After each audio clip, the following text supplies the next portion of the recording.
aga on tekkinud ju teised faktorid, mis võivad inimõigustele olla tegelikult ohtlikumad kui riik. Näiteks need on paramilitaarsed üksused, näiteks vaatame see, mis toimub nüüd Ukrainas, Ida-Ukrainas. Et kes nüüd antud juhul ohustab inimõigusi rohkem? Kas see on nüüd Ukraina riik või on need rohelised mehikesed? Mina ütleksin, et need rohelised mehikesed ohustavad inimõigusi rohkem. Ja siit tekib järgmine küsimus, et aga kes neid inimõigusi siis kaitseb? Kellel on nagu suutlikkus inimõigusi kaitsta? Ja jälle tegelikult see suutlikkus on ju tegelikult ainult riigil, demokraatlikul riigil. Kõik ühiskondlikud organisatsioonid, mis saavad nagu nii-öelda pehmelt inimõigusi kaitsta, nad saavad, ütleme, inimõiguste rikkumisi registreerida või tuvastada.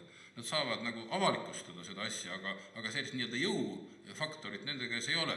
Nii et kui me nüüd sellest taustat vaatame edasi, et selle õigusliku raamistiku loomulikult saab edaspidigi luua riik, aga riik peab arvestama siin juures nii-öelda muutunud ühiskonnaga, et inimõigusi ei ole vaja kaitsta tingimata ainult riigi eest, inimõigusi võib-olla tekib vajadus kaitsta ka mitmete muude tegurite ja osapoolte eest ja kuidas riik nagu sellises olukorras või õigemini riik sellises olukorras muutub üha rohkem tegelikult vahendajaks. Kuidas riik seda nii-öelda vahendaja rolli täidab, et võib-olla läheks debatist siit edasi ja eks me jõuame selle nii-öelda praeguse asümmeetrilise ühiskonna võib-olla kirjeldamisel ja inimõiguste ja julgeoleku küsimuste omavahelises suhestumises nagu mõttekäiguga edasi. Ja.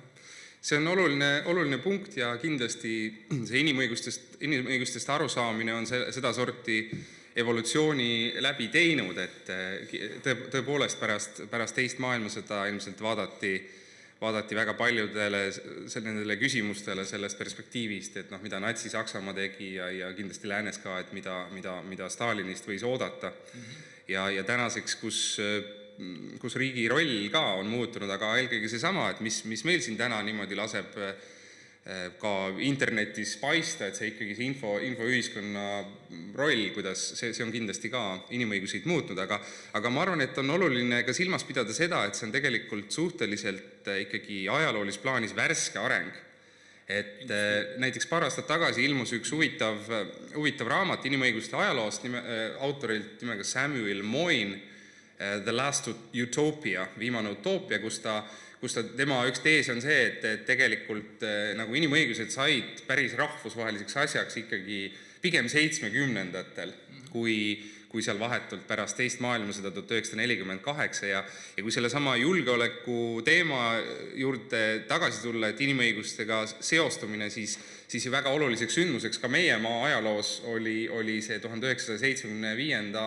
Aasta Helsingi lõppakt, mille siis võtsid vastu Nõukogude Liit ja lääneriigid ja kus tegelikult esimest korda Nõukogude Liit tunnustas, et inimõigused on seda sorti teema, mille kohta teised tohivad nii-öelda küsimusi küsida. Ja mõnede arvates sellest algas siis ka see tegelikult see Nõukogude Liidu lagunemise aeglane protsess, sest tegelikult pärast seda hetke esimest korda Moskvas ja suuremates Nõukogude Liidu linnades said kanna maha dissidendid. Ja oluline oli just see, et lääneriigid sellel 75. aastal seal Helsingi lõppakti kokku leppides, et nad seostasid selle inimõiguste küsimuse julgeolekuga, ehk siis need asjad olid nagu omavahel kokku pandud ja tegelikult jällegi, kui niimoodi lihtsustavalt tõlgendada, siis see diil oli selline, et lääs tunnustas piiride puutumatust ja Nõukogude Liit tunnustas inimõiguseid, mis näitab, kui nii-öelda julgeolekustatud oli inimõiguste teema. Nüüd aga jälle, kui me vaatame praeguseid sündmusi Ukraina taustal taas, siis see sama Helsingi 75. aasta leping on ju seatud kahtluse alla. Kui mitte et öelda, et Venemaa sisuliselt sellest taganenud. Muidugi Nõukogude Liidu perspektiivist, eks ju, või ütleme Moskva perspektiivist, Moskva, ma ei tea, kui soovid imperialistide perspektiivist, siis nende arvates ju nendel siis selle loogika järgi oleks olnud õigus Nõukogude Liidu piiridele 91. aastal. Aga 91 nad ise tunnustasid ju tegelikult. Ja nüüd nad ütlevad, et nõrkusest tunnustasime. Nii pravilne dialegi. Natuke paralleel siin, et Hitler seadis ju Versailles lepingu kahtluse alla ju täpselt jälle, mõneti oli tal võib-olla ka isegi õigus selles mõttes, et Saksamaa oli nagu sundolukorras, aga Nõukogude Liit tegelikult ei olnud sundolukorras, ega väljaspoolt Nõukogude Liitu keegi ei sundinud Nõukogude Liidu lagunemist peale. need olid Nõukogude Liidu siseprotsessides tehtud lahendused ja vähemasti 91-92 arusaama järgi, mis Moskvas või mida Moskva ise kinnitas, oli see, et piiride puutumatust nad tunnustavad, kuna liidu vabariikide vahelisi piire ei muudeta. Liidu vabariikidel oli Nõukogude Liidu konstitutsiooni järgi õigus Nõukogude Liidust lahkuda. Mis toimus Beloveži rahulepinguga? Belovežis ju tegelikult tühistati 1922. aasta liidu leping, mis tähendas seda, et need õiguslikult hüpati tagasi 1922. aasta eelsesse aega.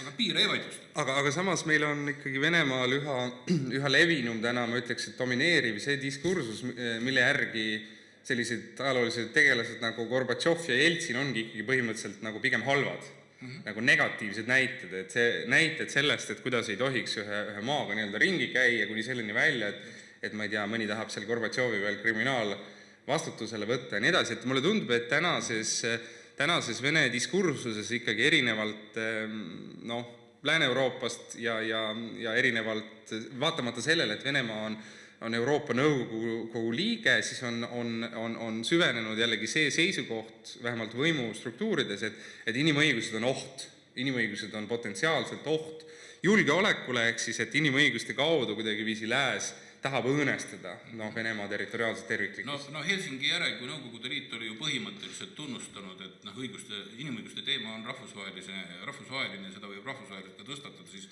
ega Nõukogude Liit ei hakanud ju sellest inimõigusi austama. Iseenesest poliitvangid ei kadunud. Poliitvangid jäid sisuliselt ju Nõukogude Liidu lõpuni ja teine asi, ega Nõukogude Liit käsitles inimõigusi ka edaspidi ohuna oma julgeolekule.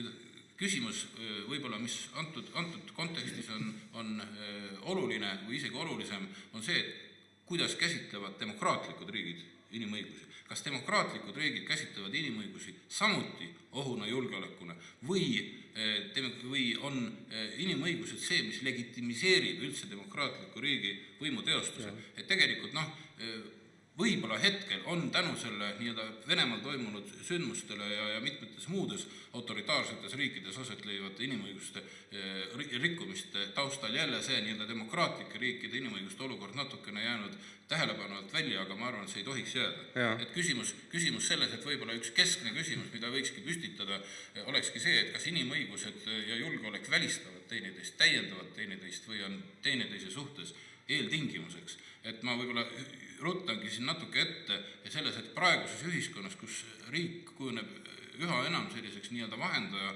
rolliks ühiskonna erinevate osapoolte vahel nii postmodernistlikus ruumis, et seal tegelikult inimõigused ja julgeolek ilma teineteised eksisteerida ei saa.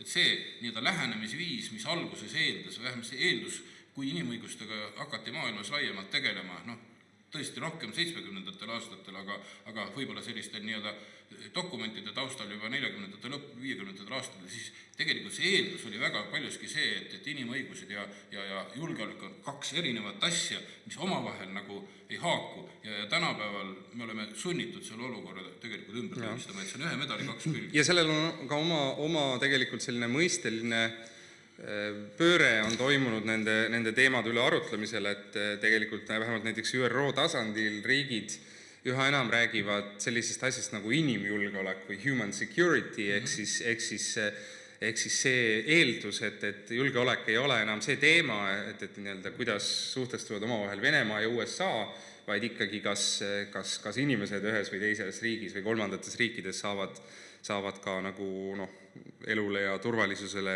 kindlad olla.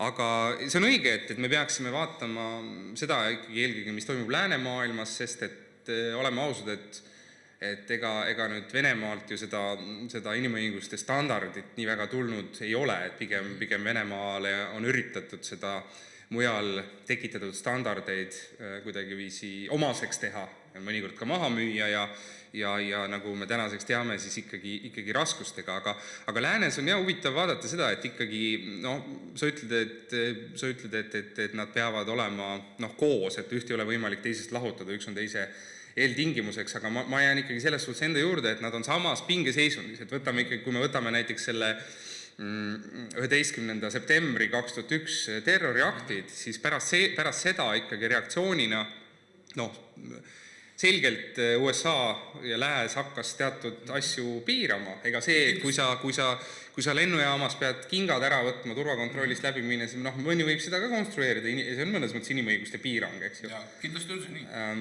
Ja ometi me teeme seda, ometi me oleme nagu toonud kuidas öelda, sellele altarile, aga ma arvan, et väga olulist rolli selle teema kuidagi õigesti paika panemisel mängivad iseseisvad kohtud. Et ma arvan ka demokraatlike riikide sees on teatud, ütleme, pinge erinevate struktuuride vahel. Ma arvan, et jõustruktuurid ja armee, kuna nad puutuvad kokku, tegelikult selle kõige, tihtipeale ka sellega, kes tegelikult on vaenlane riigi jaoks, et nendel on alati kiusatus kasutada natukene rohkem jõudu ja luurata natuke rohkem ja võtta veel natuke rohkem infot ja selles mõttes on oluline, et oleks mingid teised institutsioonid kõrval, kes oskavad neile neid piire ette näidata. Siin küsimus nüüd ongi, et kuidas või mis piirini riik saab minna, kui ta näiteks, ütleme, ühest küljest kaitseb inimõigusi mõnede, näiteks, ütleme, terroristlike rühmituste eest, vaieldamatult terrorism on oht inimõigustele. Kes seda terrorismi ohjeldada saab ja seda ohjeldama peab? See on riik, ega keegi teine sellega hakkama ei saa. Selles küsimuses riik, kaitstes inimõigusi, võib sattuda ise kiusatusse rikkuda inimõigusi, kasutades ülemääraseid meetmeid, kasutades ülemääraseid piiranguid ja selle tulemus on niimoodi, et inimene võib sattuda põhimõtteliselt nagu kahe tule vahel, et mõlemalt poolt rikutakse tema inimõigusi. Et riik võib-olla ei saa hakkama inimõiguste kaitsega, teisest küljest ta kasutab meetmed, mis omakorda on inimõigusi piiravad.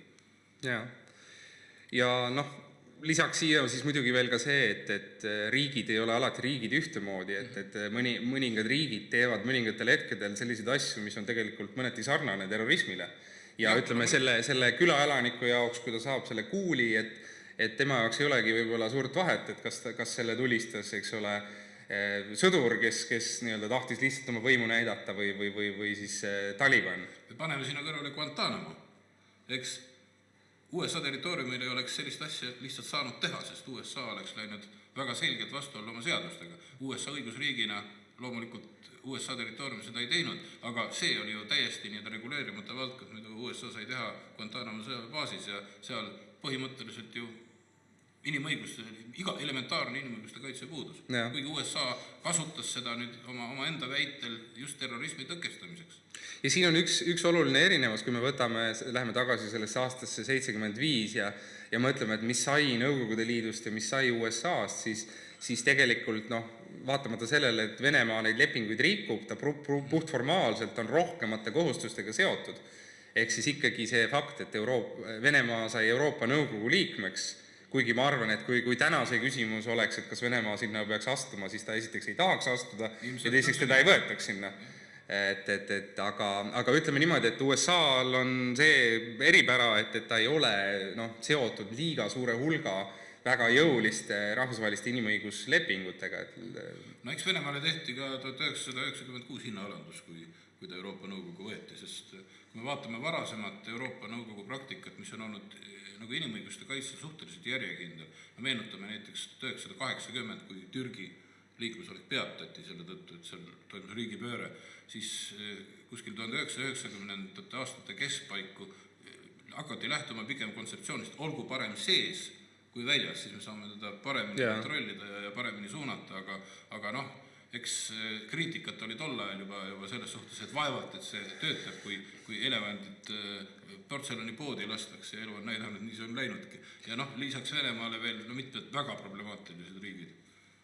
Jah, ja tänaseks kindlasti Euroopa Nõukogu ka oma inimõiguste kaitsemehhanismiga on nagu kõvasti muutunud võrreldes selle algse ajaga, et nii nagu Eurovisiooni lauluvõistlus on muutunud, riigid on teised ja hääletused on natukene teised, aga saab näha, eks ju, seal on tõesti erinevad koolkonnad ja muidugi kui Venemaa peaks jätkama väga sellise teistsuguse liini arendamist, tähendab, see asi ei ole ju ainult konkreetsetes, ma ei tea, inimõiguste rikkumistes või sellistes aktides nagu see Krimmi annekteerimine, vaid asi on ikkagi ka selles, kuidas mõeldakse inimõigustest ja läänes ikkagi, kui ikkagi ma ei tea, patriarh Kirill nimetab seda Pussy Riotit või siis seda Conchita Wursti apokalüptiliseks aktiks, või ja sellisele nagu seisukohale antakse selline domineeriv koht Vene diskursuses, siis see mõiste on natuke teine, siis tegelikult teatud gruppidelt võetakse nagu õigus eksisteerida ära ja see läheb nagu tegelikult nende Euroopa Nõukogu ikkagi alusseisukohtadega, milleks on, ma arvan, kõige lihtsamalt vabadus. Tähendab, et see autoritaarsed režiimid tahavad alati öelda seda, et seda vabadust tuleks kuidagi piirata, et sa ei saa olla ma ei tea, naine või tähendab mees, kes on transvestiit ja kes samal ajal kannab habet, et sa ei tohi seda olla, see hävitab meie kõigi moraali, aga need, kes armastavad vabadust, ütlevad, et kuidas see siis ikkagi, mis ta siis sulle tegelikult teeb? No mis on inimõiguste lähtekohad? Ongi vabadus ja väärikus. Human dignity.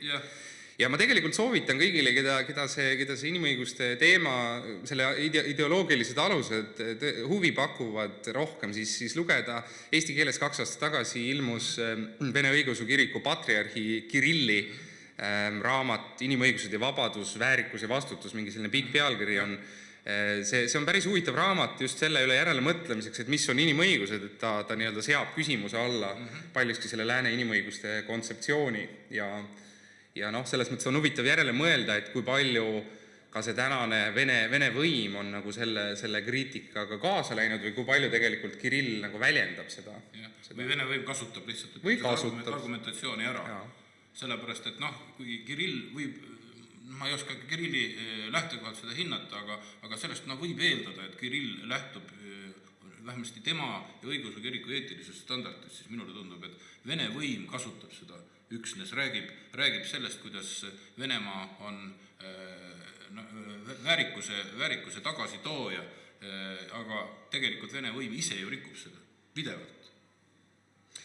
Nojah, siin võib olla mingi selline bütsantslik mõtlemine, et vaata, kui sa rikud nagu hea asja eest, siis on see õigustatud. Ehk siis, kui sa kuidagi... Eesmärk pühitseb abinõu. No mõnes mõttes, jah, eesmärk pühitseb abinõu, et tegelikult oleme siis hästi järjekindlad, et kui me ütleme, selles mõttes on alati väikerahvastel riikidel on lihtne, et saab rääkida suurtest ja mis nad pahasti teevad, et Guantanamo ja Venemaa kui ammendamatu allikas, aga tegelikult ju meil endil oli pronksi ööl võib-olla seesama inimõigused versus julgeolek dilemma ja see, et millest võib-olla paljud aru ei saanud, et pärast ma ei tea, osad pronksi öö ninamehed isegi said Eesti riigi käest kompensatsiooni, et see tegelikult näitab seda, et selleks, et inimõigused oleksid kaitstud ka julgeoleku ohu korral, sellel on isegi aeg-ajalt oma hind. Eks ole, see hind on see, et isegi ka sellise kriisi ajal, kus tõesti inimesed ründavad, ma ei tea, Eesti pealinna heakorda, et tegelikult ikkagi see, et kui sa kedagi nii-öelda kinni hakkad panema, sul peab olema väga selgelt tõestatud ka see tema süü. Õiguslik alus. Õiguslik alus, jah. Kui riik loobub õigusriigi praktikast, siis ta tegelikult muutub ise inimõigusi juba ebaseaduslikuks. Selles mõttes inimõigusi piiravaks riigiks. Sest nagu vastandid sellele me teame, mis on see selles mõttes teatud kollektiivsüü. Et nii nagu Postimees toona kirjutas, et nädala kangelane oli tundmatu Vene pätt, et paneme siis kõik tundmatud Vene pätid kinni või aga kollektiivselt karistama. Et selle ütleme ju ekstreemolu, ütleme see vastand näide, mida ju me ei taha, millest meie tahtsime ära minna, oli see, et kui Andrei Ždanov külastas 40. aastal Eestit, siis kui tema märkmed, mis sealt alles jäid, oli kuskil kirjutatud Estonce v Sibir. Ehk siis tal olid selline mõte tekkis, et võiks nagu natukene teha profülaktikat. Ma loen siit, et ennist Facebookis üks kodanik küsis, kas me ei tee endale karutöönet kogu aeg Venemaad siunates. Minu arust, mis siuna Venemaad? Ega me ei saa ju ka jätta nagu nendest probleemidest rääkimata ja samas me ei räägi sugugi mitte ainult Venemaast, me räägime ju tegelikult me rääkisime ka Ameerika Ühendriikidest, aga me võime väga edukalt rääkida sellest, mis toimub praegu Süürias. Võib-olla lihtsalt ütleme, või ka Kesk-Afrikas. Need on tegelikult, ega need ei ole vähem olulised küsimused, need võib-olla lihtsalt puudutavad antud hetkel meid vähem. see on nagu küsimus, miks Venemaast rohkem räägiti. Jah, teine põhjus on see, et me oleme siin Telliskivi loomelinnakus ja selle saali teises otsas on Mihhail Kalinini suur pilt, mis nagu vähemalt minule tuletas ikkagi meelde selle, et kust me ka tuleme, tuletas mulle meelde need Lenini pildid minu kooli seina peal lapsepõlves ja ma arvan, et näiteks kui me räägime Venemaast, siis me räägime natukene ju ka sellest, et kust me tuleme. Seesama 1975, kui sõlmiti seesama Helsingi lõppakt, see ju puudutas ka meid. Ehk siis meie nende riikide arenguteed on olnud väga erinevad ja näiteks ma väidan, et tänane Vene eliit, kes on paljuski säilitanud järjepidevuse selle nõukogude aja lõpu eliidiga, nende jaoks see 75. aasta Helsingi kokkulepe on siiamaani nii-öelda mõiste, üks mõiste, millest nad lähtuvad. Kahtlemata. Ja kui me nüüd tahame vaadata asja, ütleme asetada Venemaa kuskil nagu inimõiguste olukorras kuskile nii-öelda riikide pingeritta, siis tänases seisus kindlasti on neid riike väga suur hulk, kus inimõiguste olukord on hullem kui Venemaal. Nimetame siin antud juhul Põhja-Koread või Iraani või Süüriat, et nagu see on täiesti selge, aga keegi sellele vastu ei vaidle. Aga oluline on kindlasti ka veel kord rõhutada seda, et tegemist on universaalse probleemiga, eks võib-olla tõesti meie kui eestlaste jaoks see Venemaa näite juurde pidev tulemine, eks see on ka see, et inimesed teavad rohkem neid asju, millest nad huvituvad, mille kohta nad loevad ja ma arvan, et Eesti, kuidas öelda, meie töökohtadega inimeste kohustusteks on midagi teada Venemaa kohta, et selles suhtes seda ei maksa meile pahaks panna. Ma arvan küll, jah. Ja midagi ei ole parata, eks siin seoses Eesti kaitseväelaste minekuga Kesk-Afrikasse on ka sellest juttu olnud, aga loomulikult see, mis Ukrainas praegu toimub, lihtsalt kas või geograafilise läheduse tõttu, loomulikult see puudutab meid rohkem kui näiteks Kesk-Afrika. Midagi ei ole parata. Ja. Aga jääb, eks ole, kui nüüd hakata otsi vaikselt ka kokkupoole tõmbama, ikkagi suure sellise küsimusena jääb see sama palju vaieldud küsimus inimõiguste universaalsusest, ehk siis kas me saame lähtuda sellest, et inimõigused peavad olema, see standard peaks olema sama igal pool või siis tegelikult kui selle Kirilli kriitika juurde tulla tagasi, siis Kirill ütleb põhiliselt seda, et see on eelkõige on tegemist sellise lääne individualistliku tsivilisatsiooni standardiga, et teil seal läänes on niimoodi, et seda inimest poputatakse ja siis, et mujal on teistmoodi, et mujal on kollektivistlikud tsivilisatsioonid. Iseenesest ju kõik riigid, kui nad nagu toetasid inimõiguste ülddeklaratsiooni 1948, põhimõtteliselt need riigid tunnistasid selle läbi inimõiguste universaalsust. Aga kui sa hilisemad praktikat vaatad, siis on nagu tõstatatud alati, ütleme, Hiina Rahvavabariigi poolt näiteks küsimus nii-öelda suveräänsuse ja inimõiguste dilemmas ja lähtutud sellest, et kindlasti ei saa näiteks, ja Hiina ei tunnista kindlasti mitte inimõiguste ülimuslikus suveräänsuse suhtes, mida tegelikult ülddeklaratsioon eeldab. Samas 1948. aastal oli vähem kui pool tänastest riikidest, esiteks ja teiseks idabloki riigid eesotsas Nõukogude Liiduga jäid inimõiguste ülddeklaratsiooni hääletamisel erapooletuks, mis on ka väga oluline ajalooline fakt. Just. Ehk siis Stalin ei tahtnud seisukohta võtta, et kas see on peeti ikkagi osaks sellisest kodanlikust ideoloogiast. Ja neid idabloki riike muide, mille peale täna võib-olla väga palju ei mõelda, oli ju suhteliselt vähe. Nendeks riikides oli Poola, Tšehhoslovakkia ja mõtlen, kas üldse rohkem oligi, sellepärast, et Ungari, Rumeenia ja Bulgaaria kui Saksamaa liitlased ei olnud ÜRO liikmed. Aga tundub, et meie vist hakkame siinkohal lõpetama ja läheb teise teemaga edasi, et aitäh kuulamast! Aitäh teile!